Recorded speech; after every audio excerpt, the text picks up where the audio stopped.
Halo para trader, kembali lagi di analisa harian kita untuk Jumat ya, jam 9 pagi, 4 Juli. Per saat ini kita record. Oke, langsung saja kemarin keluar ya, turun drastis dan sesuai banget nyampe atas. Begitu nyentuh 3360 itu juga bagi batas area atasnya di sore hari kemarin. Lalu langsung banting ke bawah. Ya lumayan lah ya, kita profit sangat banyak kemarin ya di scalpingan. Walaupun di robot gue cukup kaget gitu ya. Ada penurunan tajam untuk yang martingale-nya kita. Namun di sini dia ternyata mantulnya bahkan bukan di 330 jebol sangat mudah. Ternyata di sini ya. Langsung tembus sampai 3316. Habis itu mantul ke atas lagi dan mantulnya di area 3324. Dan sekarang masih sideways di area sini ya. Oke, dan sekarang masih berada di area buy kita untuk dia mantul karena memang di sini adalah area demand ya. Area yang cocok untuk scalping sementara sambil menunggu hasil news atau pergerakan selanjutnya. Cuman untuk sementara mungkin kita akan nunggu dulu sampai sore kali ya kalau pengen scalping buat teman-teman.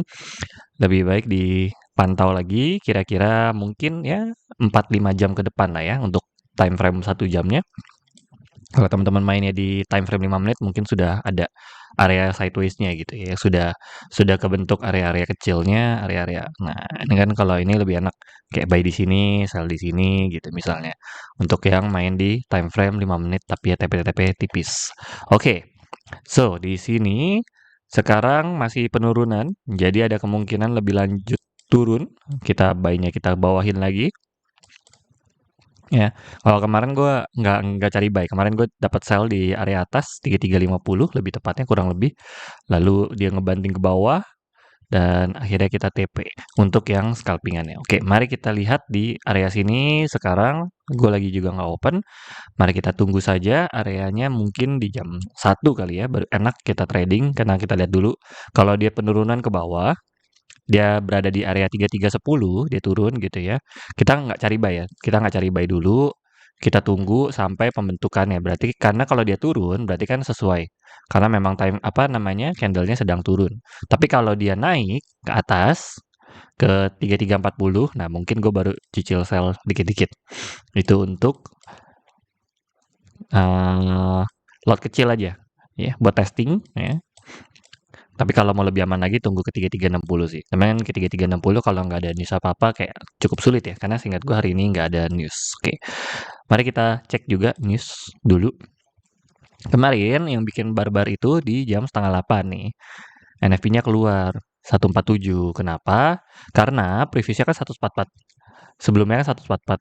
Tapi perkiraannya, harapannya adalah 111. Jadi diperkirakan turun, malah naik. Jadinya USD menguat sehingga dolar turun ya. Dolar lagi, emas turun. Ya, kalau misalnya dolar naik, emas turun. Oke, konsepnya gitu. Dolar naik, emas turun. Nah, begitu ini naik malahan bahkan lebih tinggi dari sebelumnya yang diperkirakan turun ya jelas. Bantingannya kencang langsung. Begitu juga dengan unemployment rate gitu ya. Unemployment claim. Jadi ini sangat tiga-tiganya ini sangat gede nih perannya. Walaupun ini satu merah gitu ya, tapi istilahnya 3 lawan 1 gitu loh. Jadinya langsung kebanting parah, langsung terjun payung. Oke, itu yang terjadi. Dan di hari ini, ya betul sekali tidak ada Forex Factory, tidak ada news apa-apa, bahkan USD libur, jadi cenderung sideways atau tenang. Oke, nah di sini kita baru bisa lihat, baru kita bisa baca kira-kira kita akan entry di area mana, kita tenangnya di area mana. Nah, kalau ini berarti 3340 kita bisa cari sell udah. Karena hari ini nggak ada terlalu banyak big news ya, dan mungkin tidak akan terlalu banyak pergerakan. Kita kurung di daerah sini aja ya, 3316 sampai 3340 walaupun kurungannya sangat kecil sebenarnya. Tapi ini juga kita akan pantau lagi. Tapi sepertinya tidak akan keluar dari area ini untuk hari ini sementara. Ini akan dihapuskan dulu ya. Maka kalau dia turun berarti boleh kita buy. Ya, kalau dia turun ke 3316 kita buy, begitu juga sebaliknya kalau dia terbang ke 3340 kita sell dan seharusnya hanya akan berada di area 3330 juga di penutupan di hari ini, di Jumat ini. Tapi pergerakan Jumat malam biasanya sedikit anomali ya. Biasanya agak susah diprediksi. Jadi hati-hati ya. ada yang bilang Jumat Keramat gitu-gitu kan. Karena memang penutupan untuk minggu pertama berarti ya, di bulan ini itu biasanya ada pergerakan-pergerakan anomali. Tapi kalau pergerakannya normal, ya berarti seharusnya tidak jauh-jauh dari 3330 di area-area sini juga.